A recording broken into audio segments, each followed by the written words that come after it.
Good evening, everybody. This is my student, DSP, Divisi Besar, and I want to talk about misbehaving.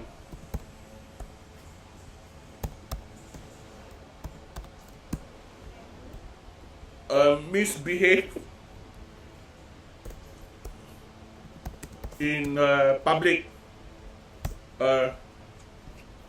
From the legal advice study, and these the 5 back examples that I want to explain to all my people and all my YouTube fans. Number 1, causing a public nuisance.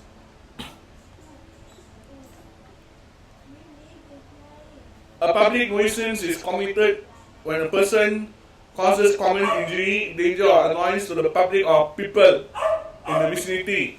Remember Wiki? He always like to ask for phone numbers and call people and giving phone numbers to anyone and causing a public nuisance and loitering in public places. And he is remanded at IMH for psychiatric evaluation. He's admitted in IMH and for psychiatric evaluation at the Institute of Mental Health. And this offense is defined under Section 268 and punishable under Section 290 of the Penal Code with a maximum fine of $1,000. This offense may be committed when a person gathers a crowd and generally causes annoyance in the neighborhood or obstruction to the traffic in a public place.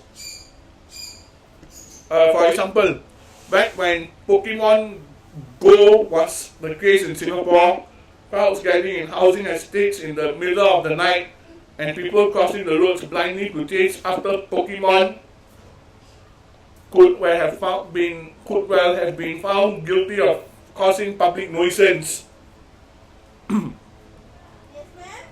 Number 2, fighting in public. An offense of affray is committed where 2 or more persons disturb the public peace by fighting in a public place, like scolding vulgarities and slang words at people is not very nice at all. And scolding vulgarities and scolding slang words like vulgar words and bad words in public is not very nice. And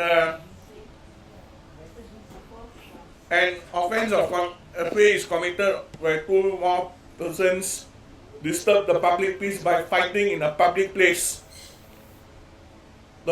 This offense is denied under Section 267A of the Penal Code and is punishable with a maximum sentence of 1 year's imprisonment, a fine up to $5,000 or both.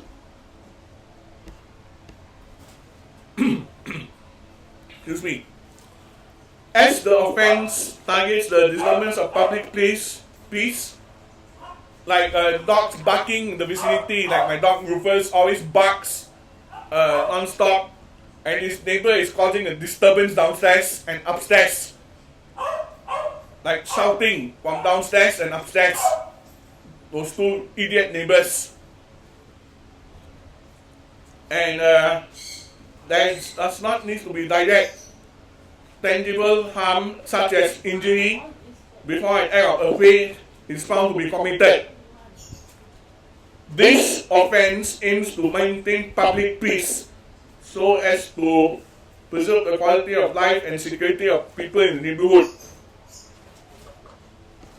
The court also highlighted that each person involved in an affray case will normally to have bear some responsibility, given that it takes at least 2 to have a fight Therefore, the wise thing to do is to walk away from an argument before it escalates into a fight. Number 3, disorderly behavior in public. A person commits an offense of disorderly behavior when he or she exhibits annoying or insulting behavior in any public place of public amusement or resort, or in nearby any court, public office, police station, or place of worship. This is punishable under Section 20 of the Miscellaneous Offences, Public Order and Nuisance Act. Number 4, abusing a public servant with special needs and disabilities. A public servant serves the public's interests are protected by the law and the discharge of their responsibilities. Any acts committed to prevent them from discharging their duties is punishable under criminal laws. Yeah, I remember 7 July, this food panda rider become very rude. Alex Chan. He's an idiot. He go and say, why don't you quit this job and work something else? He talked to me so rudely. And I tried to give the parcel order to him.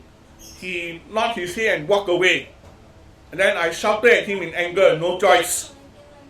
Because now I already lodged a complaint against him from Food Panda, and he's suspended from his duties as a rider for being very rude and using criminal words on special needs students. You know what happened to the Food Panda rider? He's in jail. Yeah. He cannot jail, you know. I saw in the news, he cannot jail. Alex Chan has been guilty and sentenced to prison and banned for working in Food Panda as a rider. Yeah.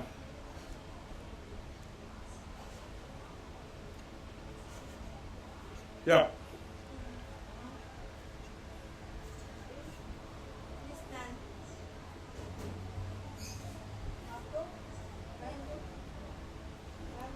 Now there's another case. Laws to tackle high-rise littering.